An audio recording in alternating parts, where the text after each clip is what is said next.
Hey guys, I'm Jake, and today we're going to be trying out spray paint. I've been wanting to get into murals for a while now, and the big issues that I keep running into are just learning the tools of the trade and finding wall space. I've already sacrificed one wall in the office to the cause, and frankly, that thing took way too long.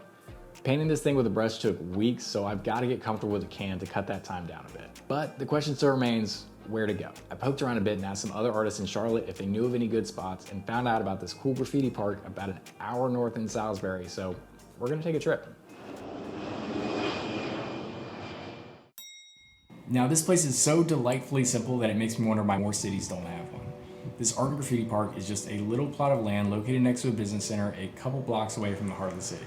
And all it is like 12 panels located around the edge of this lot that people are allowed to come and paint as much as they please.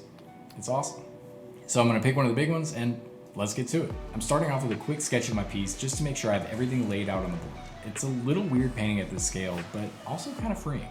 I'm so used to being super rigid with my ink pieces that it's kind of nice to loosen things up a bit. But you know what, y'all? Before we get too far into this thing, I've got to come clean with something. This isn't exactly my first time with spray paint. This was. I had a quick practice session before I dove into the actual thing that I wanted to paint. As with all new materials, I wanted to play around a bit before I did anything too serious. And since my main concern with the cans was control, I figured trying to make something with a little bit of my hatching would force me to get good at that quick. It was definitely a shaky start. Okay, very shaky. But eventually I got into the swing of things, and by the end of it, I felt pretty good about putting down paint where I wanted to.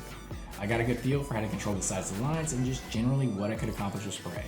At a basic level at least. And now you're all caught up. Let's finish up the sketch and start laying down some color. I'm basically approaching this as I would any paint. Fill in all the base colors and then come back through with all the detail later. To be fair, I've watched a lot of videos of people making murals and it does seem like they tend to work in sections a bit. Like they'll almost finish off a whole spot before moving to the next one.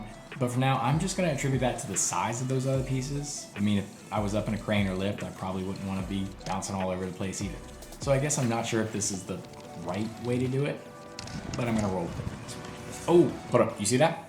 That was the only B-roll shot that I took for this whole video. Let's watch it again just for fun. I'm gonna be honest, I wasn't really sure if this thing was gonna make the cut for YouTube, so I didn't really film as many fluff shots as I would have liked. That, and I'm still a little shy about filming in public, so it felt kind of weird to try to do all my talking bits on site with people walking by. With that, I'm going to try to do my best to keep the narration and cutaways as immersive as possible for this video. I had to switch up the head of it. It was getting a little hot, so.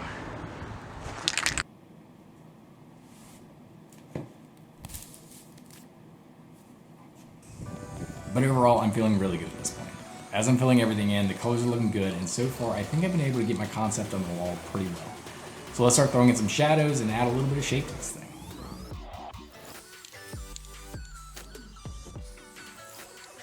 Well, hold up, that's a little rough. I mean, yeah, I can always go back over it. Well, this is just getting out of hand. You know what? Let's just do the background real quick. Yeah, solid colors. This feels better.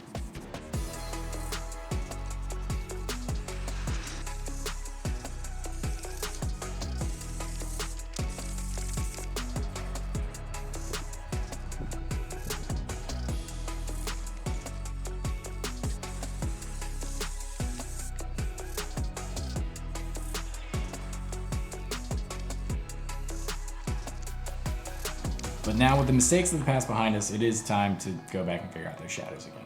I think I figured out where I went wrong last time and decided to be a little bit slower and more deliberate with how I was laying down the paint. It also helped to focus more on the overall shapes rather than the individual details. After all, one of the benefits of working paint is that you can build it up as you go, and here I was trying to force these really delicate paint strokes in an art medium that I only started using like 3 hours ago. I mean, sure, I'll get there, but let's not overcomplicate things on day one, you know?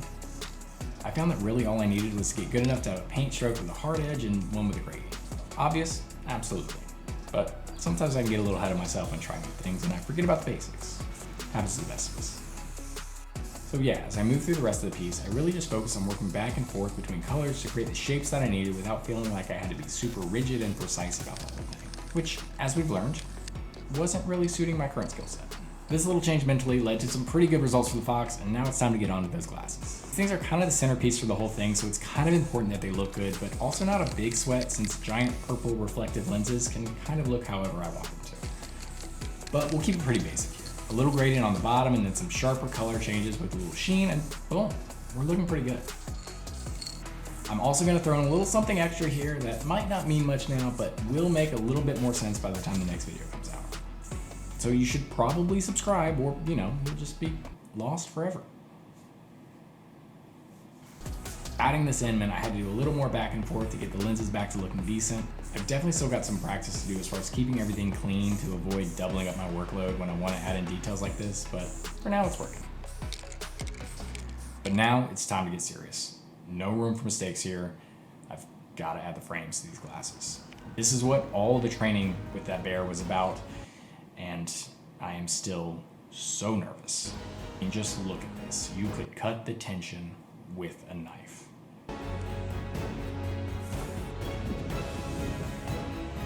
Oh, okay, not too bad. Now on to the full circle.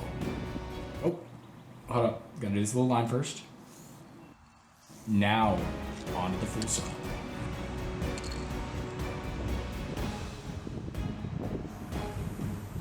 Okay, smart. Don't bite off more than you can chew. That's almost like half of it out of the way, like 40% at least. Now I just gotta line up the rest. Easy.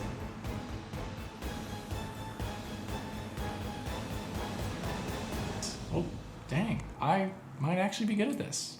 Let's just throw in those last 2 lines and keep this thing moving. To finish off this Fox, I've got to add in all these little friends real quick. Now they're all pretty small, but I really wanted to push myself to see how much I could get done with just the paint can.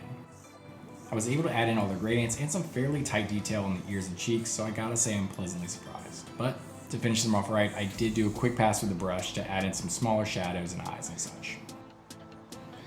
And with that, this thing is done.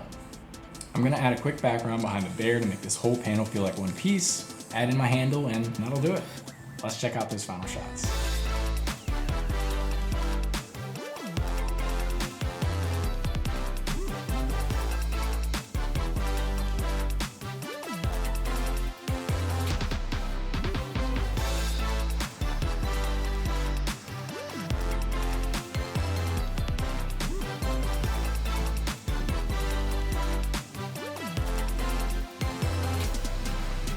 Thank you guys so much for watching this first little foray into spray paint. I had a ton of fun with this one and am super thrilled with how it turned out. So you will definitely be seeing more of this from me in the future, especially as I try to convince people that I'm good enough to paint on their walls.